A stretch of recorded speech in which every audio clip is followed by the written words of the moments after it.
네, 안녕하세요. 김영로 TV의 김영로입니다. 오늘은 12월 9일이 되겠습니다. 12월 9일은 우리나라 정치사에서 아주 좀 웃기는 일이 벌어진 날이죠. 바로 탄핵이 가결된 날입니다. 뭐 자세한 거는 뭐 별도로 알아보겠지만 일단 탄핵이 무엇인지에 대해서 우리가 좀 공부를 좀 할 필요가 있지 않나 하는 생각이 듭니다. 자, 탄핵, 영어로는 impeachment라고 하네요. 그다음에 한자로는 무슨 참 총탄할 때 탄자, 탄핵, 흔히 볼 수 있는 그런 것지가 아니네요. 자, 일단, 그 탄핵 가결이라고 이제 제목을 붙였는데, 일단 탄핵에 대해서 알아보도록 하겠습니다. 자, 탄핵은 일반적인 징계 절차로 처벌하기 어려운 정부 고위직이나 특수직 공무원을 파면하는 제도이다. 지금, 예, 뭐 좋습니다. 일단, 일반적인 징계 절차로 처벌하기 어려운 정부 고위직이나 특수직 공무원. 뭐 말하자면 뭐 이제 대통령이나 고위 공무원이나 장관이나 법관 이런 사람들을 이제 지침을 하는 거죠. 나라마다 탄핵의 주체와 심판의 권리를 가진 주체가 다른데 우리나라에서는 국회가 탄핵 소추권을 가지고 있으며 탄핵 소추권이라고 하는 것은 이제 탄핵을 시키자 하고 의결을 한다는 그런 얘기죠. 네. 헌법재판소가 탄핵 심판권을 가지고 있다. 다시 말해서 국회가 탄핵을 시키자라고 이제 의결을 하는 거예요. 즉 탄핵 소추를 한 거죠. 그런데 그 소추된 탄핵 안에 대해서 헌법재판소가 이제 이게 과연 탄핵감이냐라고 심판한다는 얘기죠. 미국과 같이 양원제 국가에서는 하원이 탄핵 소추권을 갖고 상원이 탄핵 심판권을 갖기도 한다. 조금은 다르네요. 어, 우리나라는 법원이 이제 탄핵 심판권을 갖는데 미국은 이제 의회가 갖는 거네요. 그건 뭐 나라마다 뭐 다를 수는 있습니다. 한국에서는 2004년 노무현 대통령이 탄핵 소추안이 가결되었으나 헌법재판소에서 기각되었고 2016년 박근혜 대통령이 탄핵 소추안이 가결되어 2017년 헌법재판소에서 최종 결정된 바가 있다. 네, 다시 말해서 2017년 3월 10일 날 저 탄핵이 이제 인용이 되죠. 그때 가서 우리나라 탄핵의 제도와 그때 당시에 탄핵이 되었던 박근혜 대통령에 대한 여러 가지 사항들을 한번 종합적으로 다뤄보는 것으로 하겠습니다. 일단은 탄핵이 무엇인지에 대해서 우리가 이제 공부를 하는 거라고 했죠. 미국에서는 1868년 앤드루 존슨 대통령과 1998년 윌리엄 클린턴 대통령에 대한 탄핵 소추안이 하원에서 가결됐으나 상원에서 부결된 바 있고, 자, 그러니까 1868년에 앤드루 존슨 대통령이 이제 그 탄핵 소추안이 이제 하원에서 가결됐네요. 그리고 1998년은 윌리엄 클린턴 대통령, 즉 애칭으로 하면 빌 클린턴이죠. 빌 클린턴 대통령이 이제 탄핵 소추안이 하원에서 가결이 됐어요. 근데 두 대통령 모두 상원에서 부결이 됐습니다. 클린턴 대통령은 그때 당시에 그 비서였던 루인스키하고 이제 성추문이 있었죠. 그래서 이제 한 지퍼게이트라고도 이제 얘기를 하는데 하원에서 가결은 됐지만은 상원에서 부결이 된다. 저 탄핵이 내가 이렇게 쉽게 하는 게 아니다라는 얘기죠. 네. 그 2019년에는 도널드 트럼프 대통령에 대한 탄핵 소추안이 하원에서 통과했지만 2020년 2월 5일 상원에서 부결이 되었다. 음, 참 저는 그 지난번에 미국 대선을 보면서 참 미국 대선도 그냥 부패구나. 미국도 별거 아니구나. 정말 어려서 또 얼마 전까지만 하더라도 정말 미국 하면은 모든 그 행위의 스탠다드가 거기에 있는 거 아닌가 이런 생각을 많이 했었는데 막상 저런 일들이 벌어지고 나니까 특히 이제 부정선거 문제가 심각하게 그 대두가 됐었어요. 그걸 보면서 이제 미국도 별 수 없구나 하는 그 생각을 해봅니다. 근데 지금 전 세계적으로 보면 미국도 그렇고 뭐 유럽도 그렇고 뭐 일본은 지금 가끔 갈팡질팡하고 있고요. 무엇인가 나라가 좀 질서정연하게 움직이는 게 아니고 아주 그냥 혼란스러운 것 같아요. 전부 다. 이 원인이 뭘까? 이런 생각을 해봤는데 저는 그게 바로 이 디지털 그, 그 기술, 디지털 테크닉. 이게 만들어낸 세상이 아닌가 지금 이 작금의 혼란스러운 세상이 그런 생각을 해봅니다. 물론 뭐 검증받거나 인증받은 사항은 아닙니다. 그냥 제가 생각하고 있는 그 이제 이야기일 뿐이니까 그렇다는 내용만 알아주시고요. 사실은 그 미국의 닉슨 대통령도 이제 이 탄핵 소추가 이제 될 뻔했죠. 근데 이제 그 이전에 사임을 했습니다. 그래서 이제 그 탄핵 이제 진행이 안 됐었죠 그때 당시에. 근데 뭐 닉슨이 위증을 했다라고 해서 거짓말을 했다라고 해갖고 뭐 엄청나게 그 이제 공격을 많이 받았죠. 결국은 그때 이제 그 사건으로 인해서 닉슨이 이제 사임을 했는데 대통령이 예, 음, 포드 대통령인가요? 그 뒤에 그 이제 자녀 임기를 그때 이제 그 수행한 부통령이었다가 대통령이 됐나요? 그때 아마 그랬던 걸로 제가 기억이 되는데 뭐 워낙 어렸을 때 일이라서 하여튼 그런 사건이 미국에서 이제 있었습니다. 그런데 실제로 탄핵 소추안이 하원에서 가결이 안 됐기 때문에 이 기록에는 안 나와 있는 거예요. 미국도 보면은 탄핵 소추안이 뭐 하원이든 뭐 어디든 가결이 돼서 넘어간 것은 1868년에 앤드류 존슨 대통령, 그리고 1998년 빌 클린턴 대통령, 2019년에 도널드 트럼프 대통령, 이렇게 세 건이 이제 있었던 거죠. 우리나라에는 두 건이 있었습니다. 바로 노무현 대통령과 박근혜 대통령인데 사실 참 저는 이 박근혜 대통령의 탄핵 소추안이 가결됐다라는 거, 정말 그때 당시에 그 탄핵 이후로 내놓은 것이 어떻게 보면은 그 그냥 떠도는 소문, 그 주로 그 신문 기사 이런 것들이 대부분이었어요. 그 신문 기사를 이용해서 여러 기사를 이용해서 이제 이게 잘못됐다. 그러니까 탄핵을 해야 된다. 그것을 국회에서 가결시킨 것도 우습지만 그때 당시에 이제 그 의석 그 구성으로 봐서 탄핵 소추안이 가결될 수가 없는 그런 구조였어요. 하지만 어, 자기 당의 대통령을 지켜줘야 될 어, 그때 당명이 뭐였? 새누리당인가요? 하여튼 지금 그 보수당 보수 현재 국민의힘의 이제 전전신이라고 이제 봐야 되겠죠. 자당이 배출한 대통령을 지키지 않고 상당수 이제 탄핵을 찬성하는 쪽에 오히려 자당 그 국회의원들이 찬성표를 던지는 바람에 이제 탄핵 소추안이 가결이 된 거예요. 참 말이 안 되는 겁니다. 그래서 이제 배신의 낙인이 이제 찍혀 있죠. 대표적인 사람 몇 명이 있습니다. 정말 그 이름도 입에 올리기 싫은 아주 그 지저분한 인간들이죠. 예. 차라리 그때 당시에 야당 사람들은 지금 민주당이죠. 야당 사람들은 어차피 정치적인 공격이 필요하니까 그렇게 하는 건 어쩔 수 없는 건데 어떻게 같은 당 그 국회의원이 거기다 찬성표를 던지는지. 그러니까 전혀 이념적으로도 무장도 안 돼 있고 그다음에 정치적인 감각도 떨어지는 그런 그 국회의원들이 아니었나 이런 생각을 해보고 그때 당시에 이제 탄핵이 가결되네 뭐네 할 때부터 이제 그 태극기 부대가 이제 형성이 된 겁니다. 태극기를 들고 광화문, 대한문, 그다음에 서울역 여기서 거의 뭐 매주 코로나가 창궐하기 그때까지 엄청난 그 이제 집회 시위를 했죠. 그러나 언론에 한 자도 보도가 안 됐어요 그때 당시에는. 그래서 제가 하는 말이 작금의 대한민국 언론은 먼 훗날 후세의 사가들이 쓰기를 만고역적이라고 쓸 거다라는 이제 그런 얘기를 이제 종종 했는데 글쎄요 몇백 년 지난 다음에는 내가 땅속에 있을 테니 이거 확인도 못하고 좀 나중에 사과가 어떻게 쓰겠죠. 아직은. 자, 그래서 탄핵 제도에 대해서 일단 간단하게 요약만 한번 보도록 하겠습니다. 좀 구체적인 것은 내년 3월 10일 날 보도록 하겠습니다. 탄핵, 임피치먼트. 일반적인 징계 절차로 처벌하기 어려운 어, 고위직, 특수직. 이것이 바로 앞장에서 제가 다그 설명을 드린 그 요약 내용이 되겠습니다. 다시 한번 읽어보도록 하겠습니다.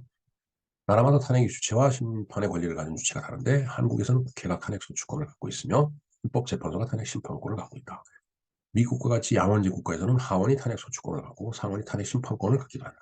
한국에서는 2004년 노무현 대통령의 탄핵 소추안이 가결되었으나 헌법재판소에서 기각되었고 이때는 워낙 임기 초반이라서 탄핵을 시킨다는 게 그냥 어불성설이었죠. 2016년은 박근혜 대통령의 탄핵 소추안이 가결되어 어, 이때는 이제 거의 임기 말이었기 때문에 뭐 그런 면도 있는데다가 그다음에 아까 앞에서 말씀드린 대로 배신을 때리는 그런 어, 자당의 국회의원들이 이제 수두룩하게 나왔고 그리고 이제 저는 그때 느끼기를 어, 대통령이 여성이니까 더군다나 결혼을 안 하고 혼자 사는 여성이기 때문에 남자 그 참모들이나 남자 국회의원들이 뭔가 어, 내가 여성 대통령, 힘 빠진 여성 대통령을 내가 지지해봐야 무슨 의미가 있겠나. 이런 아주 지저분한 그런 생각을 해서 그런 결정을 한 거 아닌가 하는 생각을 많이 그때 당시에 했습니다. 참 답답한 거예요. 법리나 어떤 정의에 의해서 움직이는 게 아니고 자신한테 불리할 것 같으면은 내뱉고 이득이 될 것 같으면 삼키고 한다라는 쓰면 뱉고 달면 삼킨다라는 그런 경제 논리가 작동됐던 거 아닌가. 또 이해관계 논리가 작동됐던 거 아닌가. 이런 아주 우울하고 참 껄쩍지근한 그런 생각을 하지 않을 수가 없습니다. 그다음에 미국에서는 1868년에 앤드류 존슨 대통령과 1998년 윌리엄 클린턴 대통령에 대한 탄핵 소추안이 하원에서 가결되었으나 상원에서 부결된 바 있다. 2019년에는 도널드 트럼프 대통령에 대한 탄핵 소추안이 하원을 통과했지만 2020년 2월 5일 상원에서 부결되었다. 예, 이것은 뭐 저도 그 당시에 그 상황을 잘 지켜봐서 잘 기억이 납니다. 그래서 이 탄핵에 대한 그 개요, 그다음에 이제 소추와 심판에 대한 그 권리의 구성, 그다음에 이제 대상, 아까 고위 공직자라고 그랬죠. 여기 이제 1, 2, 3, 4번 그 공무원들을 이렇게 좀 나열을 해놨네요. 그다음에 이제 탄핵 절차가 나와 있고 헌법에 규정이 되어 있습니다. 자, 이게 이제 국회죠. 여기서 이제 의결하는 대로 이게 가결되고 부결되고 하는 것들이 여기서 이제 결정이 되는 거죠. 탄핵 소추는 의결 기준. 그다음에 이제 헌법재판소로 넘어가서 헌법재판소에서 이제 심판을 하죠. 헌법재판소는 지금 여기 있습니다. 이게 제가 주소는 잘 모르겠는데 참 이 당시 헌법재판관들도 뭐 내년에 얘기하도록 하죠. 그러니까 탄핵 심판. 그래서 이제 심판을 하는 겁니다. 그다음에 탄핵 결정과 효력. 헌법에 다 규정이 되어 있네요. 헌법재판소는 있고. 대통령을 탄핵할 때는 발의하고 가결을 시켜갖고 가결 후에 이제 헌법재판소에서 심판을 하고 탄핵 심판을 서로 이제 재판을 하는 거예요. 그리고서 이제 결정을 이제 최종적으로 한다라는 그런 얘기가 되겠습니다. 모든 게 이제 헌법에 많이 그 규정이 되어 있네요. 그만큼 대통령이라는 자리는 중요한 자리이기 때문에 그냥 상위법에서 그걸 규정하고 있다는 것을 알 수가 있을 것 같습니다. 그래서 탄핵이 인용이 되는 경우가 있고 인용이죠. 인용이라고 하는 것은 받아들인다는 얘기예요. 찬성으로 결정을 한다는 얘기죠. 그다음에 이제 기각 이건 이제 안 받아들인다. 그다음에 각하 이거는 아예 그 논의할 대상이 안 된다. 여기 탄핵 심판 청구가 법률이 정한 요건을 갖추지 못했다라는 결정이다. 우리나라 탄핵의 역사는 뭐 이런 여러 가지가 있는데 한 가지 더 있네요. 이승만 대통령에 대해서도 임시정부 때 탄핵을 했다라는 얘기를 제가 여기 있네요. 임시정부 의정원이 이승만을 탄핵했다. 그래서 대통령직 물러났죠, 임시정부에서. 그러나 1948년에 이제 건국을 하면서 그때 이제 초대 대통령으로 또 취임을 했어요. 노무현, 그다음에 박근혜 탄핵 이렇게 있습니다. 그다음에 영미권의 탄핵제도.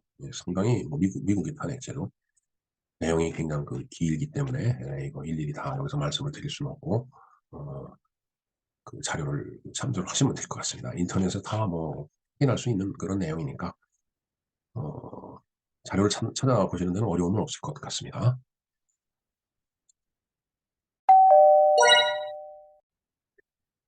네, 그런가 하면은 오늘은 그 세계 반부패 날이 되겠습니다. 어, 인터내셔널 앤티 커럽션 데이네요. IACD가 되겠습니다. 줄여서. 네. 보면은 이제 네, 그 돈과 결탁하지 않는다. 악수하지 않는다. 악수를 한다는 얘기는 이렇게 악수를 하면서 돈을 받아가는 거죠.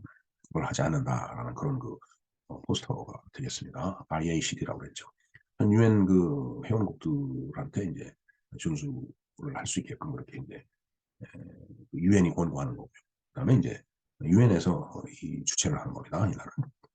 그래서 2022년 12월 9일이라고 이렇게 돼 있는데 애뉴얼이니까 매년 12월 9일이면 이제 이게 지켜져야 된다라는 그런 얘기가 되겠죠. 예. 보면은 India Against Corruption 뭐 인도 쪽 얘기인가 봅니다. 예. 거기서도 이런 그 이제 캠페인을 벌였다 이렇게 얘기가 되겠네요. 예. 그리고 United Nations Convention Against Corruption 반부패에 대해서 유엔이 어떤 컨벤션 뭐 가지고 행사를 한다. 이제 그런 얘기가 되겠죠. 예, 뭐 밑에 뭐 장황하게 설명이 돼 있는데 그래서 이게 이제 우리나라에서도 이 세계 반부패 날이 이제 준수가 되고 있죠. 예. 우리나라에서 어떻게 되나 좀 보겠습니다. 공익신고의 날.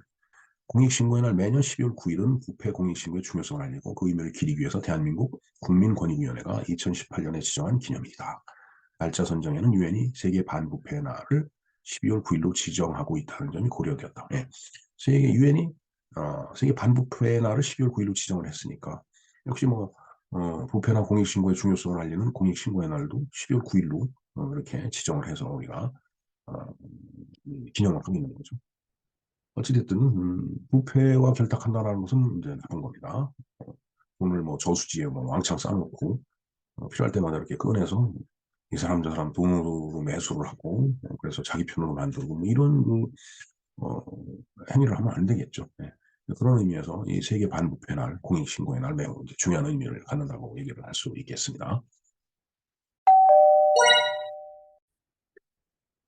네, 이상 탄핵에 얽힌 여러 가지 그 사연들을 알아보았습니다. 글쎄요, 정말 교과서에서나 볼 수 있었던 용어가 바로 탄핵이었는데 이것이 이제 어느 때인가부터 이제 눈앞에 현실로 나타나는 일이 많이 있었죠.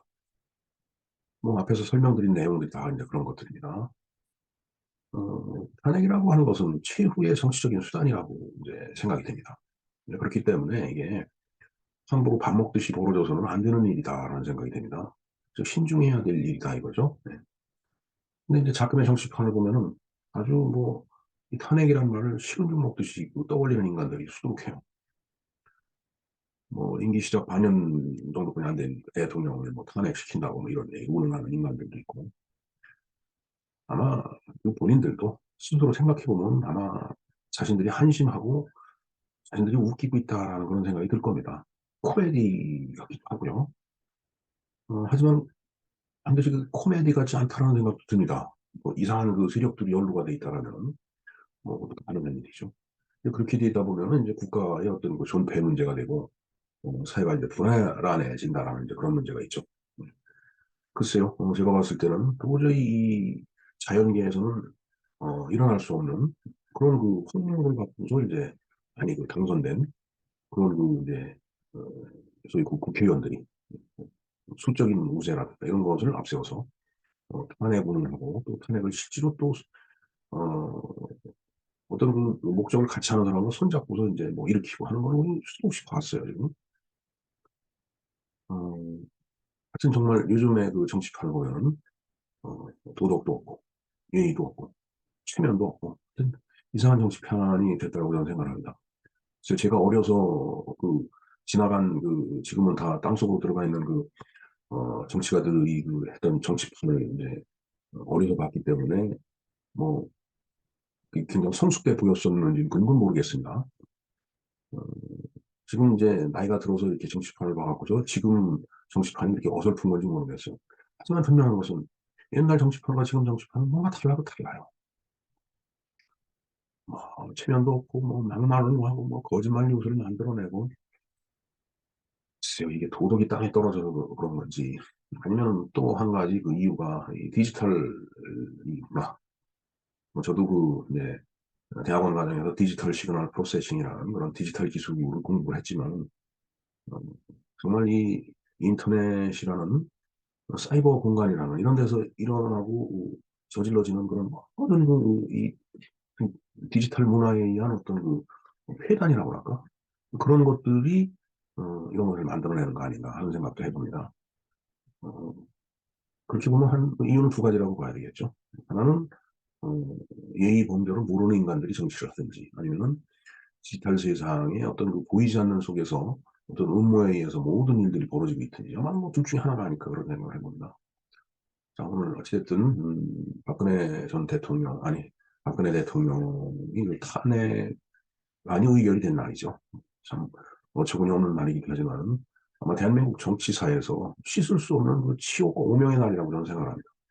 언젠가는 분명히 지금 이 사건이 다시 재조명되고 재평가가 돼야 돼요. 엉터리입니다, 엉터리. 정말 대한민국 정치가 어떻게 이렇게 됐는지, 물론 뭐, 제가 아주 뭐, 특별한 정치평론가는 아니지만은, 정말 그렇지 않은 사람이 와도 정말 한심하다는 생각이 드는 것을 지울 수가 없습니다.